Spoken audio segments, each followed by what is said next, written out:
गिरिवरधारी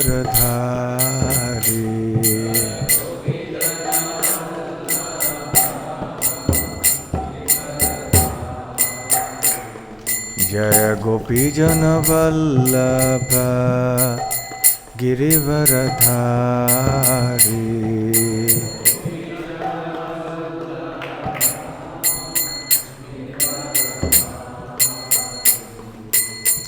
यशोदानंदन ब्रज जनरंजन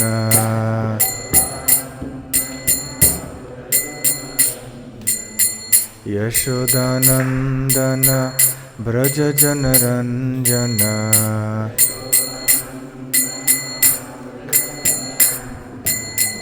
यमुना तीरा वनचारी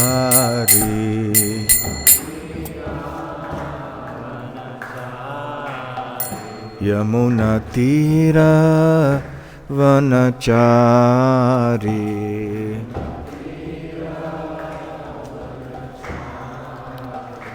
जय Radha Madhav Kunj Bihari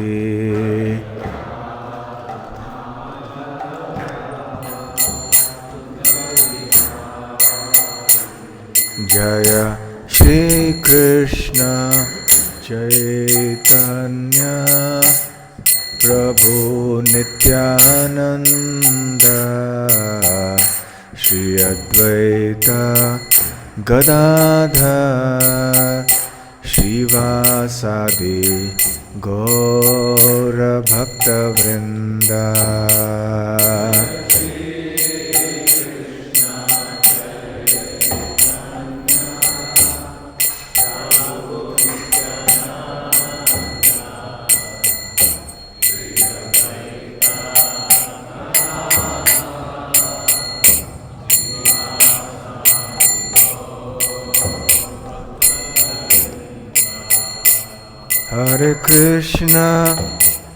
Hare Krishna, Krishna Krishna, Hare Hare, Hare Rama, Hare Rama, Rama Rama, Hare Hare.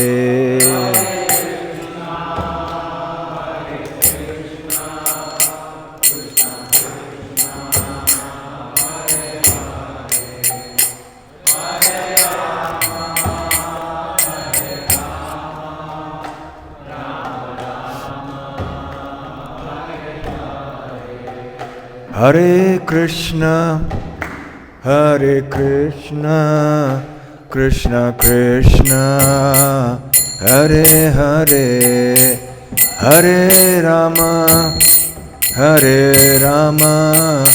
Rama Rama, Hare Hare.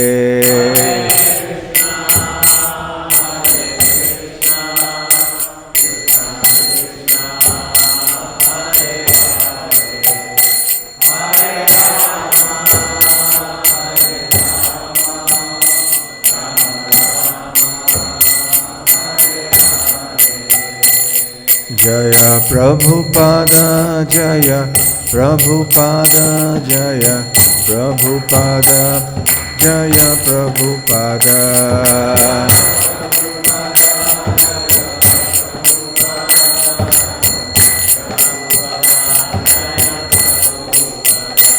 Nitai Gaura Hari Bol, Hari Bol, Hari Bol, Nitai Gaura Hari Bol.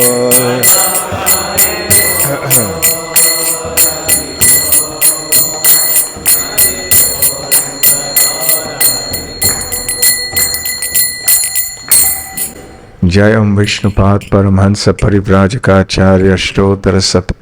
His Divine Grace Abhay Charana Ravinda Bhakti Vedanta Swami Srila Prabhupada Ki Jaya.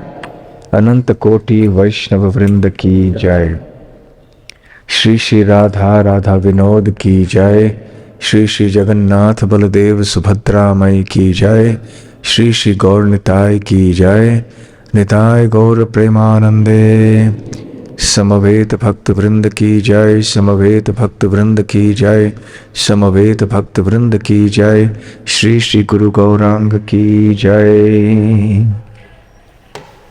ओम ज्ञानतिमिरान्धस्य ज्ञानाञ्जनशलाकया चक्षुरुन्मीलितं येन तस्मै श्रीगुरवे नमः।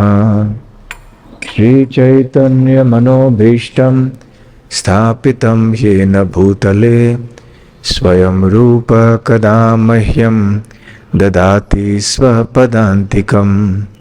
वन्देऽहं श्रीगुरो श्रीयुतपदकमलं श्रीगुरून् वैष्णवांश्च श्रीरूपं साग्रजातं सहगणरघुनाथान्वितं तं सजीवं साद्वैतं सावधूतं परिजनसहितं कृष्णचैतन्यदेवं श्रीराधाकृष्णपादां सहगणललिता श्रीविशाखान्वितांश्च।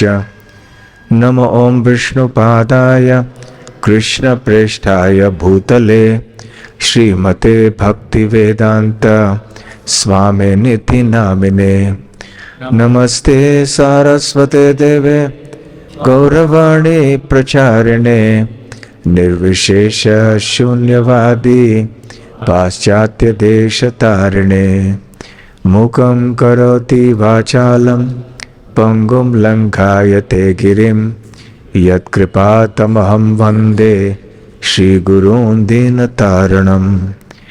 वाञ्छाकल्पतरुभ्यश्च कृपा सिन्धुभ्य एव च पतितानां पावनेभ्यो वैष्णवेभ्यो नमो नमः।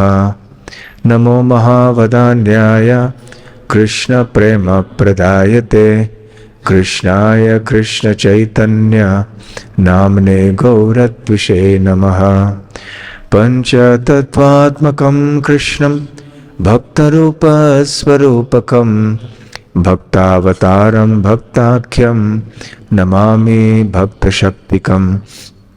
आराध्यो भगवान् व्रजेशतनयः तद्धाम वृन्दावनम्।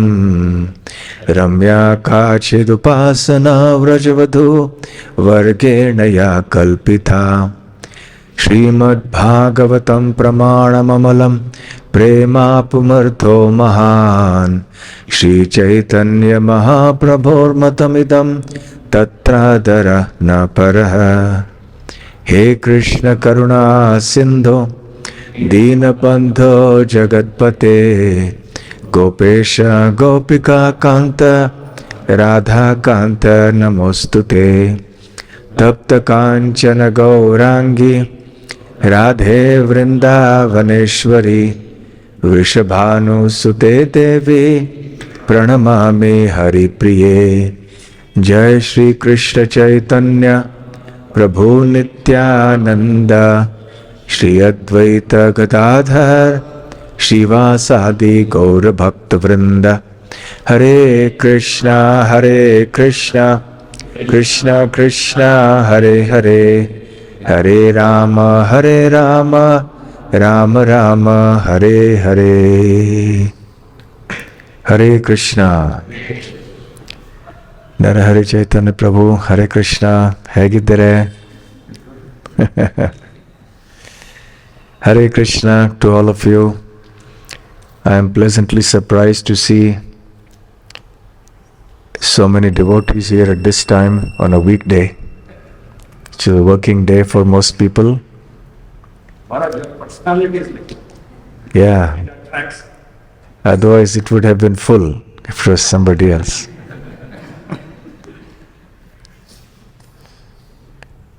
Hare Krishna.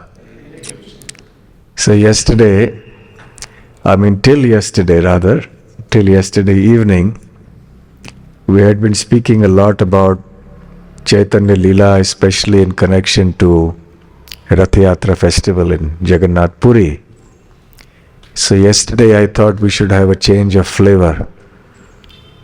So instead of continuing with Jagannath Leela, I began a somewhat philosophical topic on Nyaya Sutras And we had the first session yesterday. And how many of you were or did not hear yesterday's session? Please raise your hand so I know how much to repeat. Okay. So essentially, Nyaya Sutras are logical aphorisms. An aphorism is a very short, concise statement, like a proverb. So a sutra is a Sanskrit equivalent of that, which is a very concise statement of a very general principle or a truth, a very deep philosophical point, or even a point of worldly wisdom, or any general principle or truth can be sometimes very succinctly expressed. So that is called a sutra. So there are varieties of sutras, as I mentioned yesterday. All branches of knowledge have such concise statements in between and especially in the beginning of the explanation of that subject.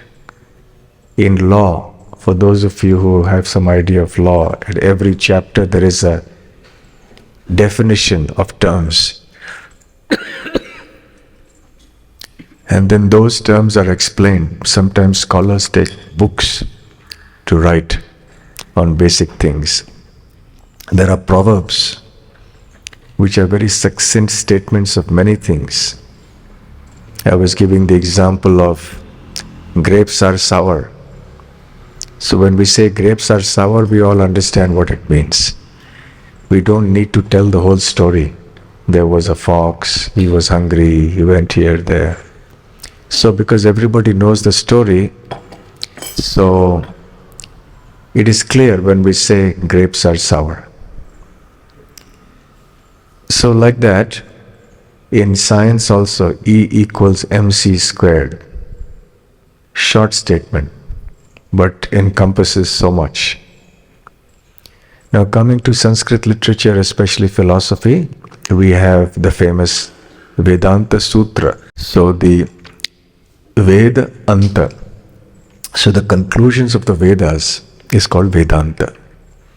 And Vyasadeva has expressed these conclusions in sutra form, in bullet point. In today's language, IT people, you will understand bullet point form.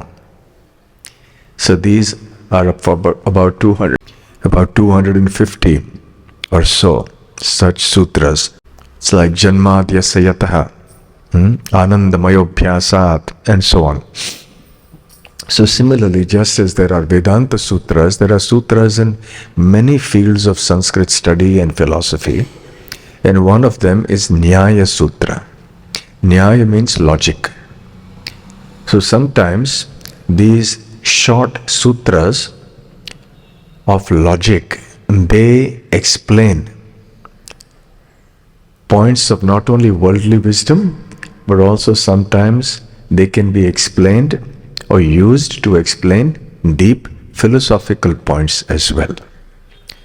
So for those of you who were present here yesterday, can you mention some of the sutras we discussed? First one. Sorry, I had the last couple of days. Kopa Manduka Nyaya. So what does that mean?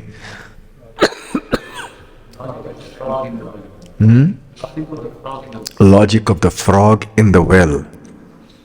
So, and philosophically, how do you explain it?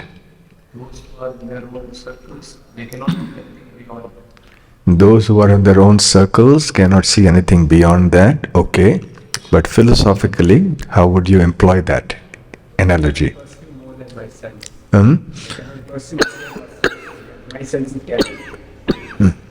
Yes, for example, the scientists, they consider as true only that which is perceivable by the senses, the eyes, ears, nose, skin, etc. So anything else that is beyond that, they say we don't accept it. So therefore, because many of the Shastric statements or teachings are beyond the jurisdiction of the senses. So people who claim to follow science don't accept the Shastric versions. So because they are living in that limited sphere of their sensory experience, so they think that whatever I experience with the senses, that's the all in all. And there's nothing beyond that. So that's like the frog in the well, to imagine that there's nothing beyond my well. So what is the well here? The well is the world of my sensory experience. But reality need not always be fitted into our sensory experience. There can be a lot that can be beyond the reach of our senses. So modern science does not accommodate that. So they can't accept that there can be something beyond our senses, and even if they hypothetically accept it, they say, well, that's not our business to study. So they just confined to a certain area. Like the frog in the well does not understand, or he cannot accommodate in his mind that there is something called an ocean. He has no experience of the ocean. All he has experience of is that tiny well. So that way, philosophically, people are unable to come to terms with the fact that there is a whole spiritual reality that is beyond our senses. Okay, so that was the Kupa Manduka Nyaya. Second one?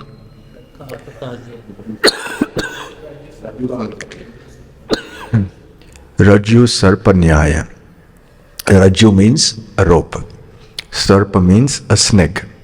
So what is the purport of this? How is this employed?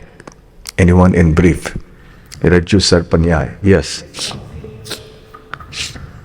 Misconceiving one thing for the another. For example, in this case, misconceiving around this thing.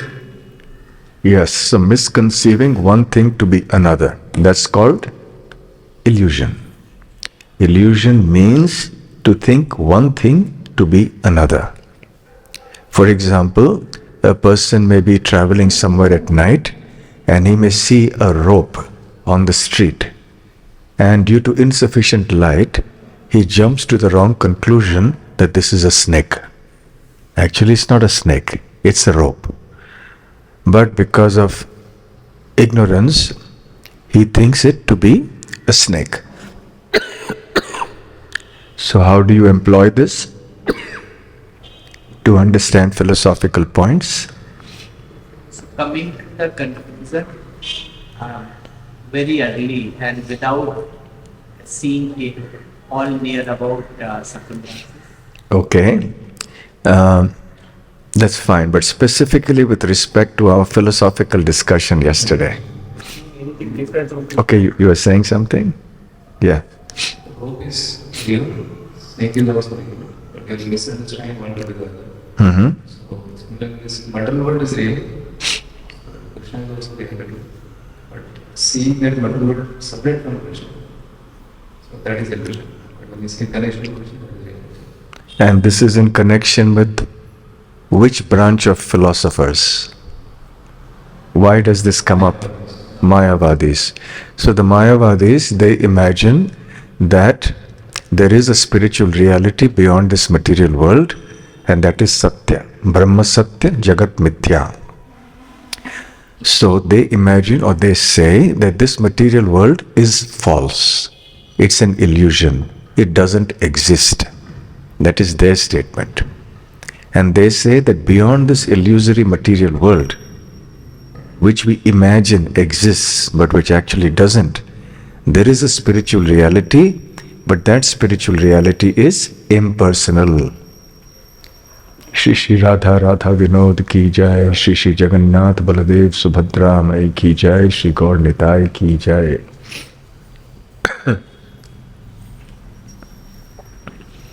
So, the Vaishnava understanding is that the material world is not false. It exists. What is false or illusory is to see some disconnection between the material world and its creator, Krishna. When we try to see When we try to see the material world as separate from the Supreme Lord, that is illusion. Or to see, for example, the material body as ourself, and that is illusion. It doesn't mean that the body doesn't exist. The body exists, even though it's temporary. But when I imagine the body to be myself, that is illusion. Similarly, the material world exists, but to think that this is separate from Krishna is an illusion. So this was in brief an explanation of the Rajju Sarpa Nyaya, the logic of the rope and the snake. What was the third Nyaya Sutra? Andha Pangu Nyaya. What does this mean? The logic of the blind man and the lame man. So how would you apply it to some philosophical understanding? Cooperation. Yes. Can say in the mic? Cooperation, which I don't have, others have. So cooperate together we can do. Yes. So by cooperation, the lame man and the blind man can do a lot. When the lame man is alone, he is handicapped. He can't run very fast. A blind man is also handicapped because of his lack of vision, and he can't move anywhere without help. But when the two come together, then the lame man can use his physical energy, and the blind man can use his sight, and the blind man can give the he can move, he can have the physical energy. So the lame man takes advantage of the physical, he doesn't have the vision. So he can see, but the blind man is not able to see. But he has strong body, so he can move. So similarly, Srila Prabhupada explained that the Western civilization, it doesn't have spiritual vision. They may have technological and economic development. But if the cultural and spiritual wealth or vision of India can be used, and simultaneously the economic and technical development of the West can be synergized with that, then the whole world can benefit. So similarly, we also saw different people have different propensities, abilities, capacities, and if they're all employed together for the service of the Supreme Lord Krishna, then it can be for the benefit of everyone. Any other sutra that we saw yesterday? Yeah. Kakataliya Nyaya. What is that? Yeah, please say in the mic. Unnecessary argument is Unnecessary argumentation. What is this kak and what is a tala? crow and fruit and the Yeah, so tala is a palm tree. Tala vriksha. So when a crow he lands on a branch of a tal tree, one time what happened was that fruit fell down. So there was arguments between the people observing that event. Somebody said, because the crow landed on the branch, the fruit fell down. Somebody said, no, anyway the fruit was ripe, it was going to fall, and it was just a coincidence that the crow landed at that exact same moment. So people began to argue and argue, but it's pointless to argue. So Srila Prabhupada says that similarly, there are many issues in the spiritual field which are inconceivable, which cannot be resolved simply by argumentation. By sincere practice of devotional service, many things eventually will be revealed. But if you simply argue pointlessly, uselessly, then we end up being the losers. Of course, in the material world also we see people needlessly arguing. You see that in television debates, you see that in your office, at home, on the streets, unnecessary argumentation, which is just a waste of time and energy. We've all heard that shloka, Tarko pratishtha shrutayo vibhinna, nasa vrishir yasya matam na bhinnam. Then, Dharmasya tattvam nihitam guhayam mahajano yena gatah sapantha. So the point is, tarkaha apratishtaha. So you can't establish anything with certainty only on the basis of argument. That doesn't mean that logic need not be used, but logic must be in accordance with the principles of the Shastra. Then that logic has value. If your logic is in vacuum without any foundation in Shastra, it is meaningless. One can go on meaninglessly arguing like this, but it will be of no avail. Tarkaha apratishtaha, shrutoyo vibhinna. And there are many such literatures and books and opinions expressed by various people. Nasav rishiryasya matam na bhinnam. And various intellectuals and scholars will have a variety of opinions on a given topic. And they will all try to establish their uniqueness by propounding some new philosophy or some new theory. And generally, a person is not considered worth his salt, an intellectual, unless he has some new, unique theory. So in this way, everybody is busy trying to leave their stamp behind in the intellectual world. So they are creating their own, concocting their own theories that have no regard to the Shastric knowledge. So such things are pointless. But the real deep truths of dharma, dharmasya tattvam nihitam guhayam, they reside in the hearts of those great personalities who have realized the truth by experience, not simply by logic and argument. Mahajano yena gatah sapantha. Therefore, one must follow in the footsteps of such great saintly personalities to understand the subtleties of the absolute truth and not resort simply to dry logic and argumentation. Okay, so today we'll start with another interesting thing. By the way, because it's a working day, for those of you who have to leave at any point to go to your office, or if any of you are students and you have to go to your college or anywhere, school, you may please leave at any time. Generally, I would not say that, not in the evening. Once you come, you have to stay put. And if you regret your decision of having come, too bad, you just have to stay. But today, because it is the morning time of working day, so we are giving this relaxation in the rules. So the next one, is it up there? Can you all see this? Shakha Chandra Nyaya.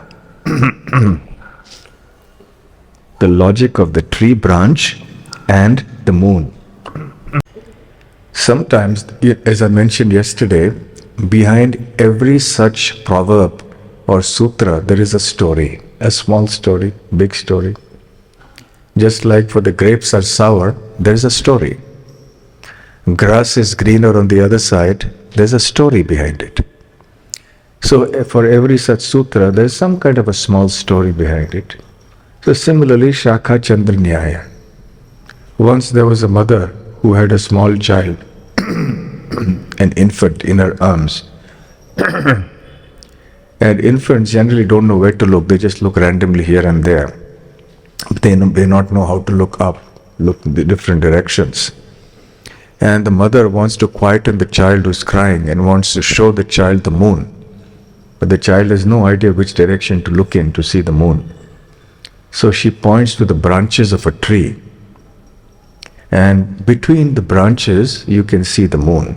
The moon is so situated in the sky at that moment that from that standpoint, you can see the moon through the branches.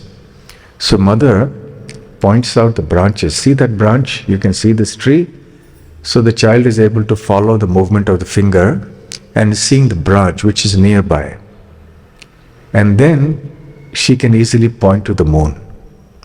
So the branches are a nearby object. The moon is a distant object. So the mother is using the help of a nearby object to point out a distant object. So, in this way, we can use, this is also some kind of pictorial depiction of the Shakha Chandra. So, we can use this to get some understanding of things which are otherwise very difficult to understand.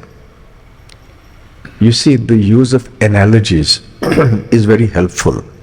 There are various pramanas in Vedic knowledge. Praman means evidence. Now today, unfortunately, people don't speak with a deep understanding. So they use words without understanding what the words really mean. For example, if you tell somebody God exists, that person may say, what is the proof that God exists?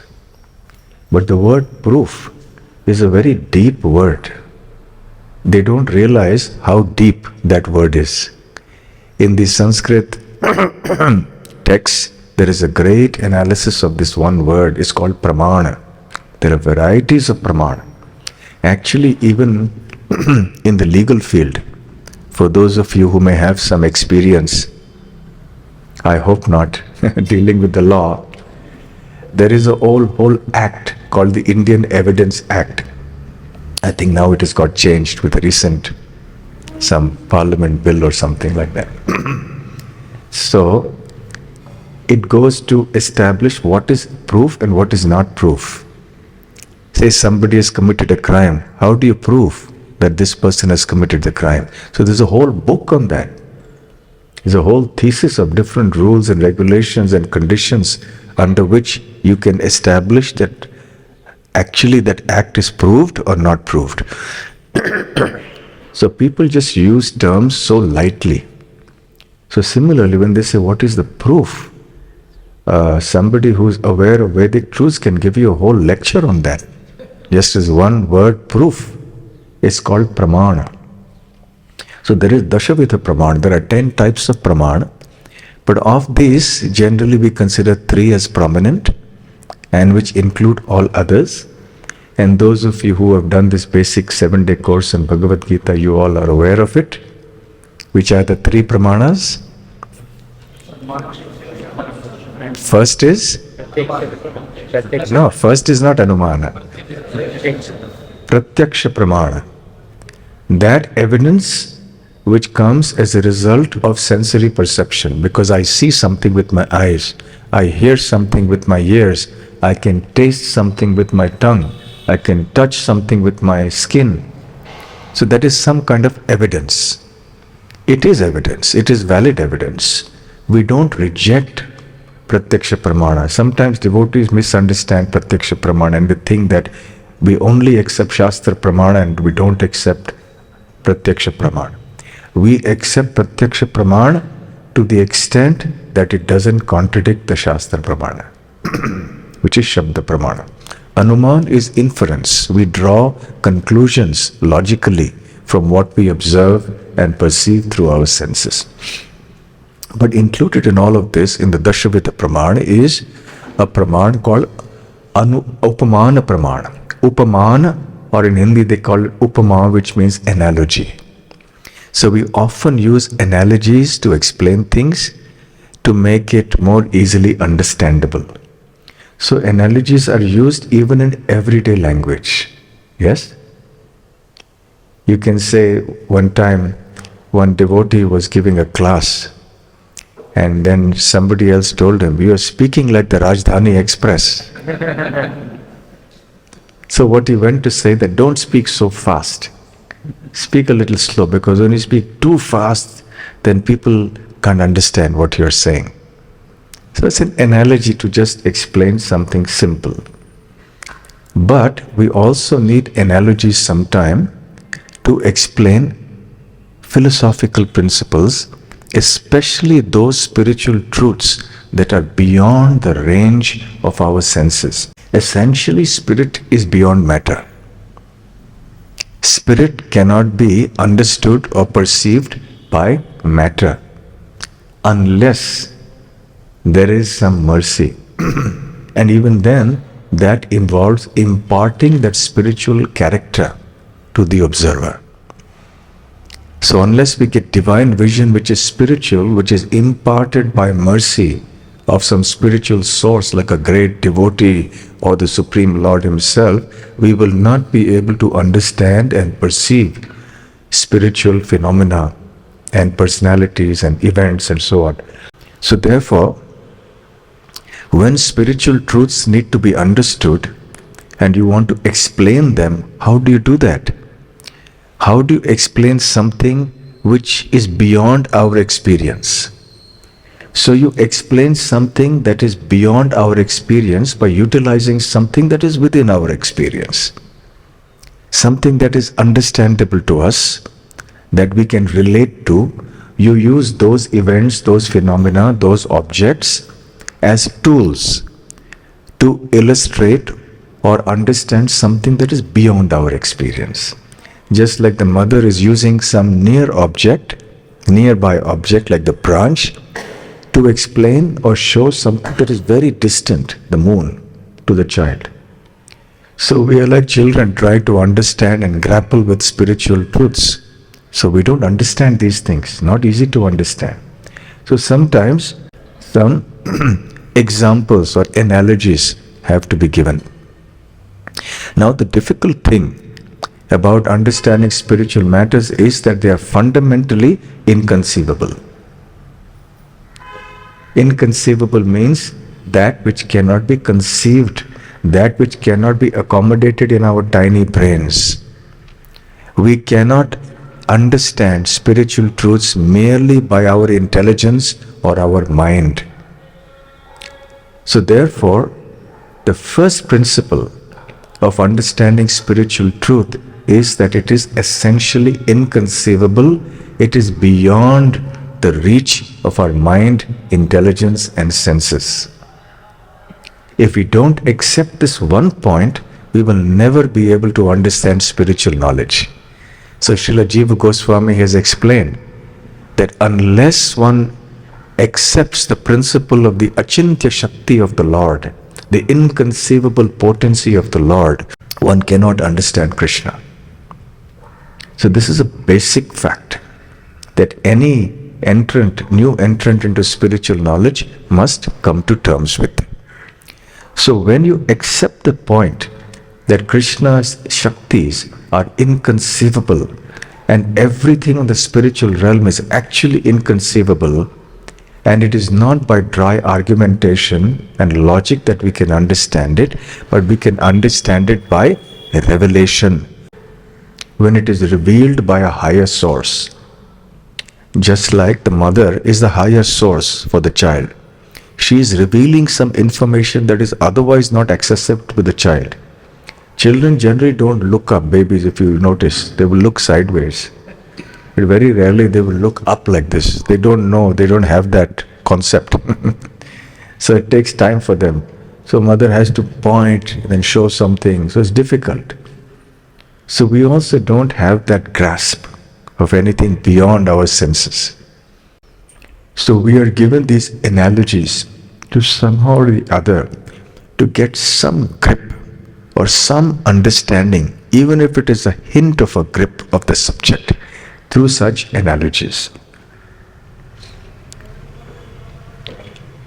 For example, how can we accept that Krishna, the Supreme Personality of Godhead, who is the origin of all the universes, origin of all the spiritual worlds, everything, he comes as a cowherd boy. He is a cowherd boy grazing the cows. Now generally, a big person in this world doesn't want to do any profession that may seem to be below his dignity. So you've talked to the CEO of a company and you tell him that now you should take up the profession of herding cows or cleaning the goshala, clean the cow dung. He'll say that's below my dignity. How can I am such a big CEO or a director?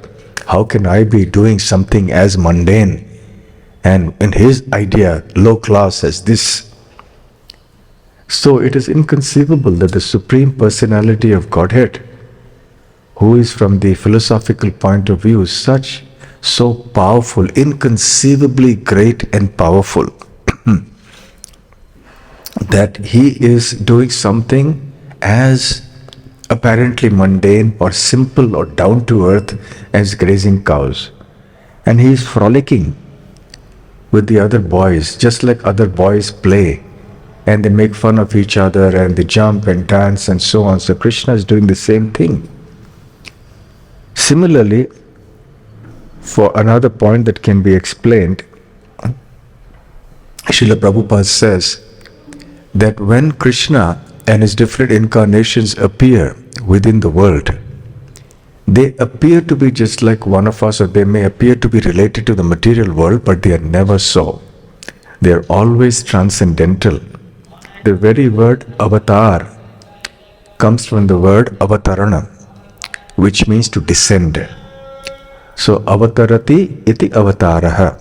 So one who descends from the higher plane, the spiritual world, into the material world, whilst retaining the spiritual nature completely, that is avatar.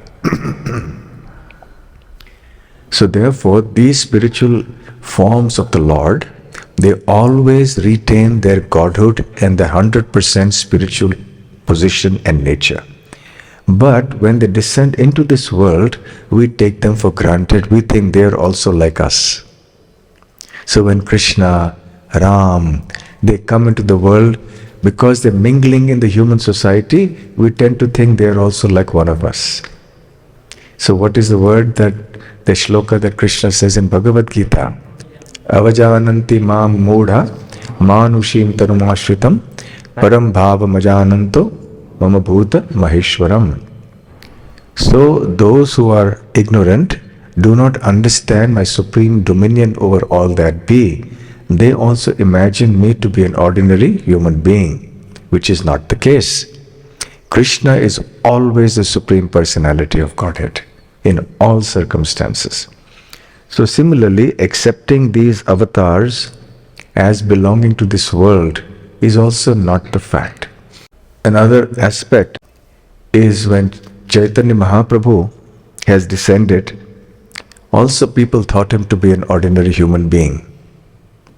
He is avatari, not just an avatar, he is the source of all the avatars, because he is directly Krishna himself, not an expansion of Krishna. He is directly Krishna. Let's see some analogies from Shastra. Can you mention some of them? Here we have Padmapatra Ivambhasa, that life or one should be like a lotus leaf in the muddy atmosphere. One of the words for a lotus is pankaj. Panka and ja, one which is born in the panka or the mud. So the lotus leaf, even though it exists in the mud, in a muddy pond, or maybe in a clear pond, it remains pure. It doesn't get contaminated. But if you put a drop of water on that lotus leaf, it can fall off any time. It totters. So life in this material world is like that. So there are analogies, numerous analogies given to explain how life is in the world, etc. Similarly, the example of the soul in the body. To help us understand it, we have the bird in the cage. Kurmungani va sarvashaha. Who can explain this? Yes. What is the verse? Yada samharate chayam kurmungani va sarvashaha indriyani indriyarthebhyah tasya prajna pratisthita. So what does it mean? So when the tortoise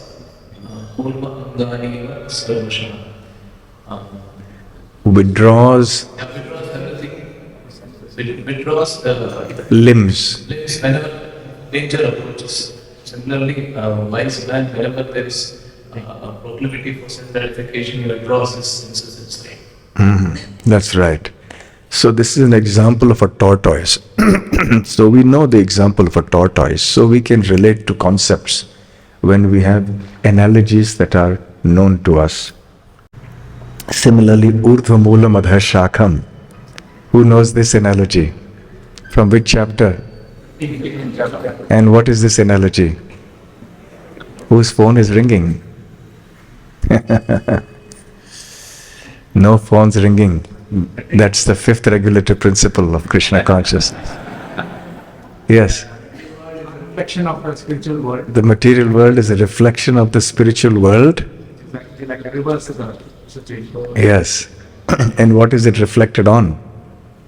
All the When a tree is on the bank of a river, then the reflection is found on the water, the surface of the water.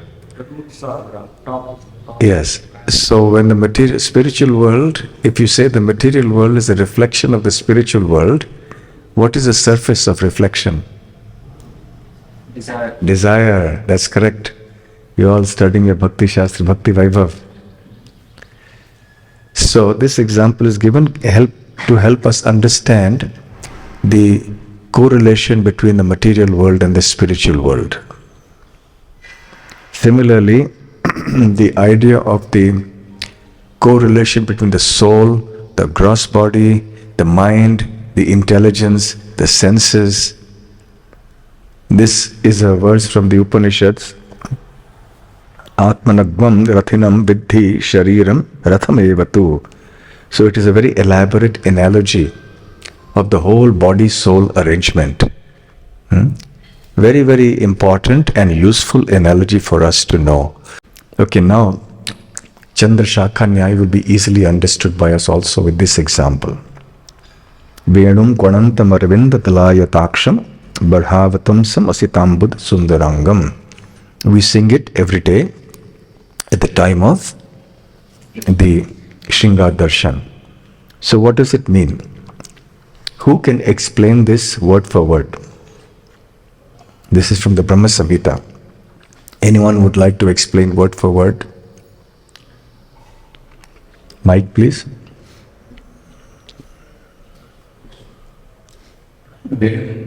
So Krishna is playing his flute, and Aravinda Vayantaksha is Akshara ice, Aravinda lotus petal. But only like lotus petals? What kind of lotus petals? Arvinda Aksha Dala. Arvinda Dala Aksha. But there's another word. What is the other word? Ayata. Blooming. So his eyes are not just like lotus petals, they're like blooming lotus petals. Arvinda Dala Ayata Aksha. Okay? He is playing a peacock feather. Barha. Barha is the peacock feather. Avatamsam is the ornament, the head. Asita Ambuda Sundara Ambuda. Asita Ambuda means rain cloud. Why is Asita Ambuda called a rain cloud? It's dark. How do you explain with the words? Asita means what?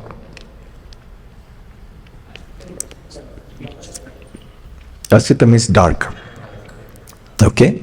What is Ambuda? Ambuda is that which gives rain. That which gives rain. It's a cloud. Ambuda is a word for a cloud. And why is Ambuda the word for a cloud? Ambu, water. That which gives. So Ambuda is a cloud. See, Sanskrit is a very poetic language. You can make your own words, unlimited number of words by combining different things. So Ambu, that which gives water. So the cloud is that which showers rain. So Ambuda, Asita, is not just a summer. Shweta Ambuda. Ambuda, a summer cloud which is white will not give water. Only a cloud that becomes dark because water is there in it, that gives. So Asita implies dark. So go on. Sundara Angam is body, limbs are beautiful with the color of the rain. Right. So what is the analogy being done here? There are different types of analogies used here. One is for Krishna's eyes, Lotus. like blooming lotuses. Now, you may look at blooming lotuses and you get some idea. But can you actually understand Krishna's eyes? Only when you have reached that level of spiritual realization, that pure devotion that Krishna gives his darshan, then we will understand the beauty of those eyes. But because we have no capacity at this time to understand such a deep thing, we are not so fortunate at this point yet. So the Shastras and the great Acharyas give us some simple analogies that we can relate to. Right? So it's like blooming lotus, because a lotus is a symbol of beauty and purity. So we all understand that. And a blooming lotus is a symbol of beauty. Looks very nice. So Krishna's eyes. So the idea is to indicate how beautiful and attractive Krishna's eyes are. So you give the analogy of a lotus, a blooming lotus. Similarly, Asita Ambuda Sundara Angam, Asitambuda Sundarangam. So Krishna's complexion is compared to that of a dark monsoon cloud. And actually not just a dark monsoon cloud, Jayadev Goswami has said, Abhinava Jaladhara Sundara He. You've heard that? Abhinava Jaladhara Sundara He. So Jaladhara is another word for a cloud. But what kind of a cloud? Abhinava. So what is Abhinav? Newly formed, fresh monsoon cloud. So Krishna's complexion is compared to not just a cloud, but a rain-bearing cloud. Not just a rain-bearing cloud, but a freshly formed rain-bearing cloud. So when you look at that freshly formed rain-bearing cloud, you get some idea of its texture, of its color. So you think of that as Krishna's complexion. It's a poor analogy. It's the best we can find in the world. In terms of worldly analogies, it's the best. But it's still not adequate. Krishna's complexion is not exactly like that. Because Krishna's complexion is spiritual. And this freshly formed rain-bearing cloud is material. So material things cannot fully explain spiritual phenomena. So it is just a kind of a hint. It's the Shakha Chandra Nyaya. Through the example or the analogy of the rain-bearing cloud, we get some hint of what Krishna's beautiful complexion is like. Right? In this country, in our country, we have a fascination with fair skin. Fair and lovely and screams.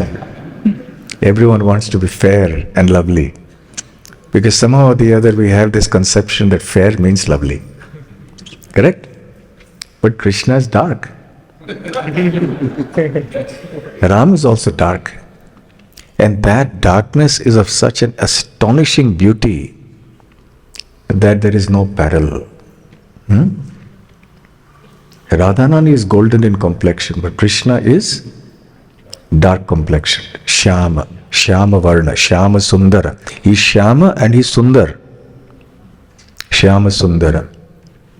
So therefore analogies are useful, very useful, because they explain or they help us to understand things that are beyond our comprehension, like Krishna's beauty, but they are still inadequate. Okay, so we can't stretch an analogy beyond a certain point and then the analogy doesn't work. The analogy is meant for a limited purpose to illustrate a limited point. So we must stick the analogy to that. So that is how we must understand Shakha Chandra Nyaya.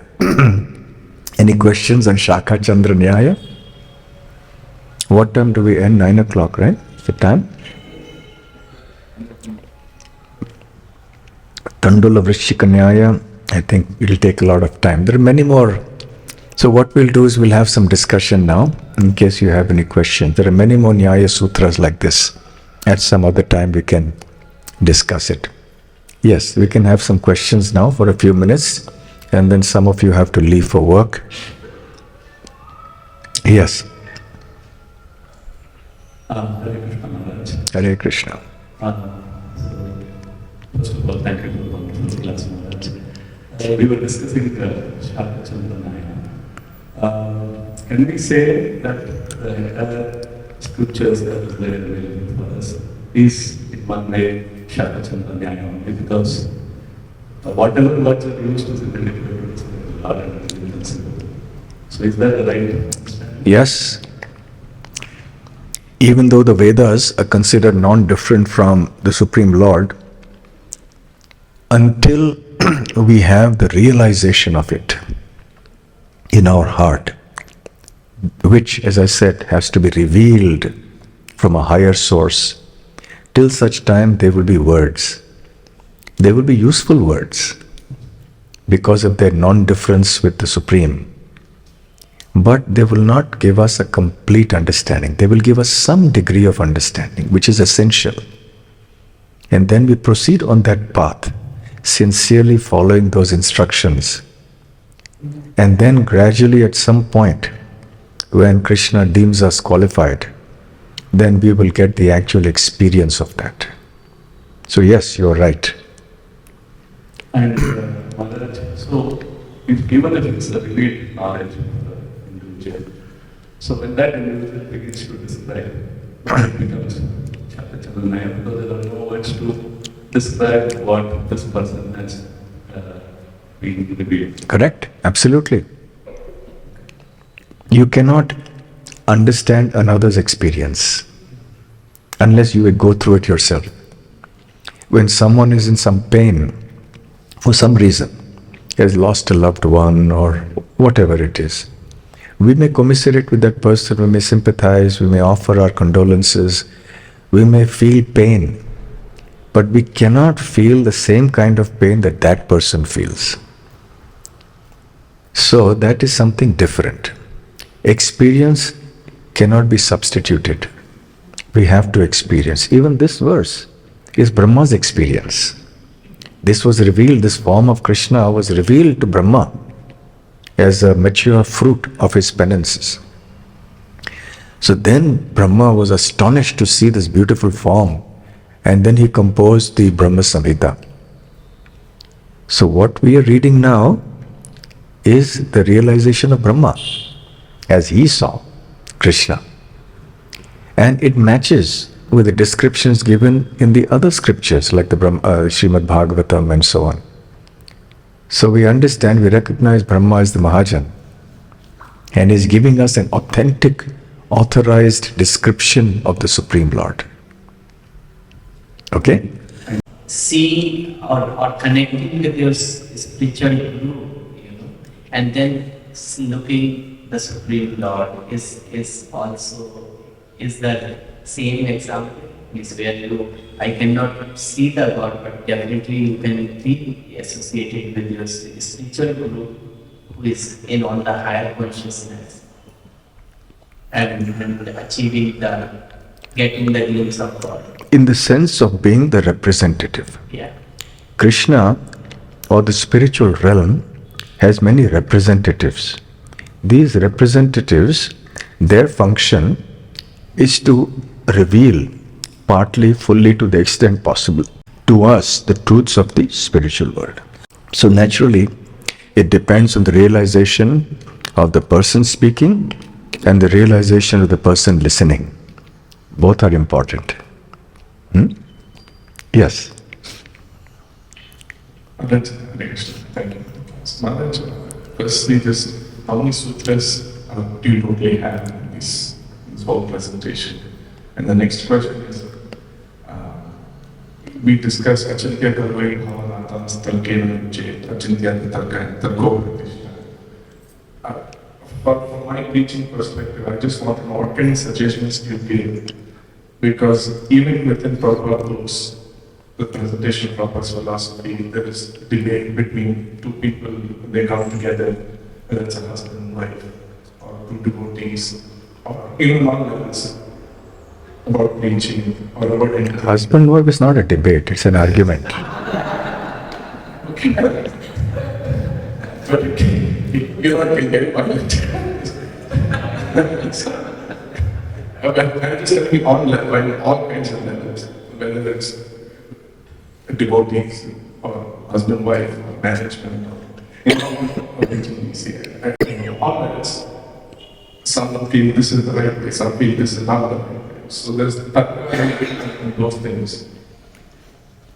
To the extent some people lose inspiration or they get it, they lose the mood to serve, they lead. So what kind of solution do you give in such kinds of debates, arguments? Well, see, as I mentioned briefly yesterday evening, even Chaitanya Mahaprabhu had these debates with the sannyasis of Kashi, who were Mayavadis.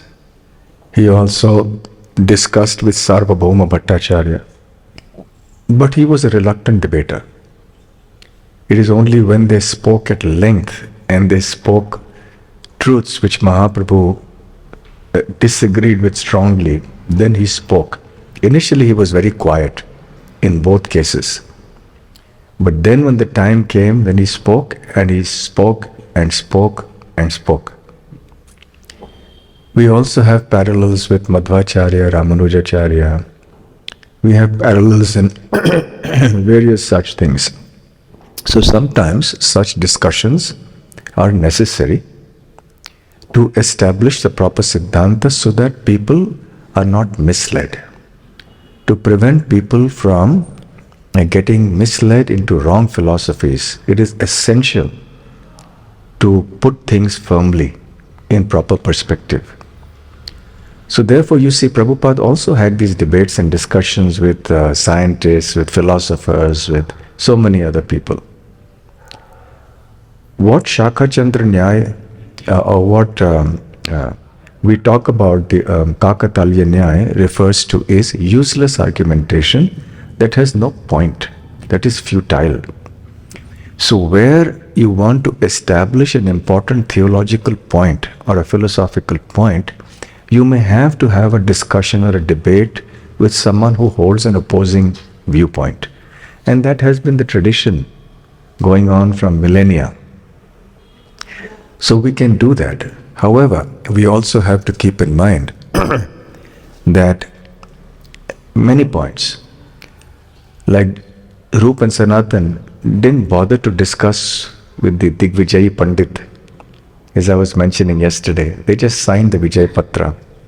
But Jiva Goswami thought, no, I have to protect the reputation of my uncles. How dare this arrogant scholar come and claim that he has defeated Rup and Sanatan Goswami? So he engaged him in debate and defeated him. So it depends on the context. So when you are presenting the truth of the Sampradaya, the theological teaching for the welfare of all, then yes, it's essential. So it is wisdom that determines when you should carry on the discussion and debate and when you shouldn't. It's also a matter of wisdom when you judge that this is getting into useless argumentation. So we have to judge, and at some point you feel there is a waste of time, stop. Many people come up to us also on the airport, in the railway stations. They start arguing with us. Why this, why that, and who has seen God, they say so many things. So you have to judge whether it's worth spending your time on that person or not. Right? So that is, you have to judge that according to when you should discuss and debate and when you should not. Number one. Number two, of course, many times even within a given sampradaya, there will be divergent opinions on subtle and perhaps important philosophical points. And sometimes between two Vaishnava sampradayas also there may be. So we accept this idea that there may be differences, we live and let live. But within the sampradaya also there may be different conceptions, there may be differing opinions. When the acharyas may apparently speak different things, but we harmonize them and we reconcile them. Because in the absolute, all contradictions, apparent contradictions, are reconciled. So we don't see apparent contradictions as contradictions. We see them as different ways of approaching the absolute truth. Because the absolute truth need not fit into our neat logical arguments and explanations. They can be multifaceted ways of understanding things, and all may be right also. Some may be wrong, some may be right, or all may be right. So there should not be arrogance, at least. Very principally, that's the first point. And then if very accomplished scholars get together and discuss and they're still not able to reach a conclusion, then so be it. Then that apparently must be Krishna's plan, that some things have to be left unresolved for now, to teach us humility, to understand that you don't think you can crack it all, that you can just crack all the mysteries of the universe, of the Shastras, just because we are scholarly. Some things will be left unresolved, which will be revealed at the right time.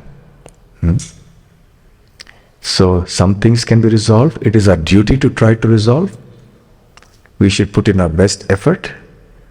But ultimately, if it is not, we have to accept that and carry on with the basic things. Okay, so we should not let that disturb our faith in the basic process. So there is no need to go away from the process to leave. That is a misunderstanding. That is a sign of immaturity. So one should stick on in the process, and at a certain level there may be some differences. Sometimes I've experienced very new devotees, very, very new devotees, who hear about some controversial philosophical point being discussed by senior devotees where there is a difference of opinion, and they start weighing in on that and taking very strong and heavy positions, and they criticize one senior devotee, but that is terrible. We should never do that. So I told them, you just come in, you first try to understand body, soul, this, that, everything. Now you're just going to a stratospheric level and you're talking about these very abstract philosophical points. First get your basics right. Then go step by step, and don't judge senior people. Right?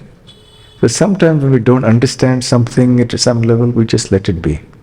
We should follow the basic process. That will eventually lead us to complete realization.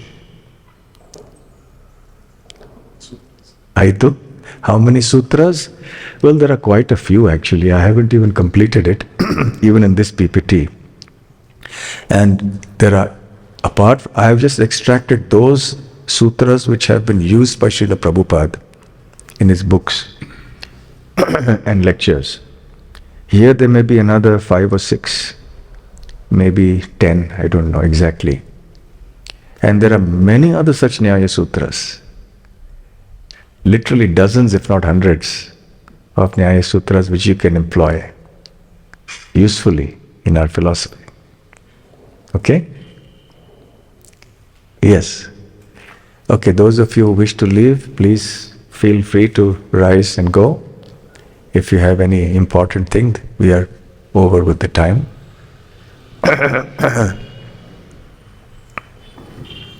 Thank you, Maharaj, for the class. So as Prabhuji was mentioning, when we study Shastra, we hear so much from especially guides. It's wonderful here. It's like, again, Ashata Chandra kind of situation. So, like as Bhakti Rasamrita said, that it's like any model. We are kind of seems to be on the outside.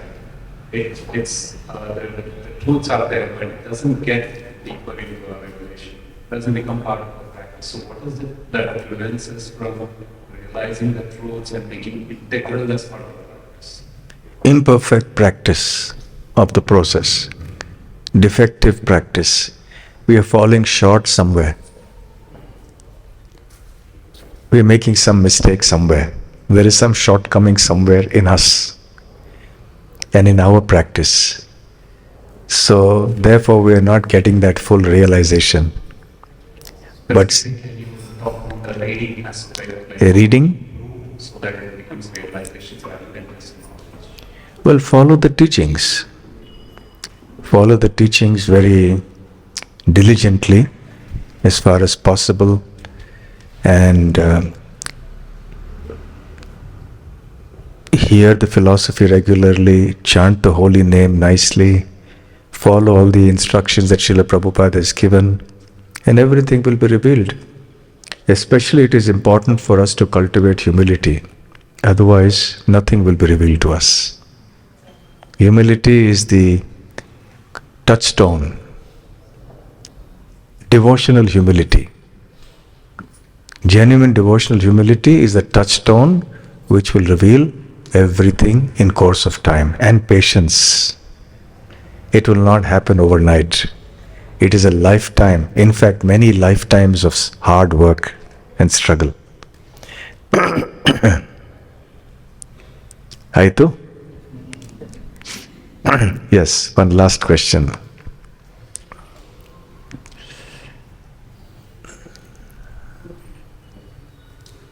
Hare Krishna.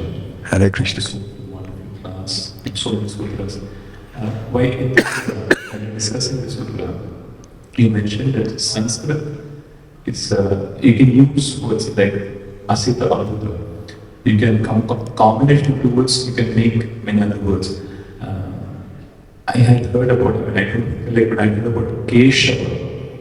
Keshava, that word itself had multiple meanings. If you could, just some other examples, you can some elaborate on this. This combination of two words is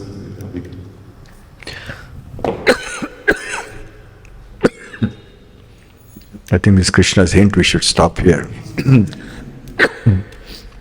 There are multiple words. I think all the words, for example, Krishna is lotus eyes. Yes? We use the analogy lotus for his eyes. So pick up all the Sanskrit equivalent for eyes, all the synonyms for eyes. Can you name some synonyms for eye in Sanskrit? Nayana, Netra, Aksha, Chakshu, Lochana. Okay, these are just 5. There are many more. Now give some words for Sanskrit, for lotus. Padma, Kamala, Pankaj, Aravinda, Kanja. So put down all these names, synonyms of lotus, and all these synonyms of eye, and have various combinations. And you will get so many names of Krishna. Kamala Nayana, Kamala Netra, Kamalaksha, Kamala Lochana, Arvinda Nayana, Arvindaksha, Arvinda Lochana. Right? So you can make your own names of Krishna, provided they don't violate the laws of grammar and the philosophical principles. Okay? Alright, so thank you very much. Srila Prabhupada ki Jai. ISKCON ICC Center ki Jai. Gaur Premanande Hari Hari Bol.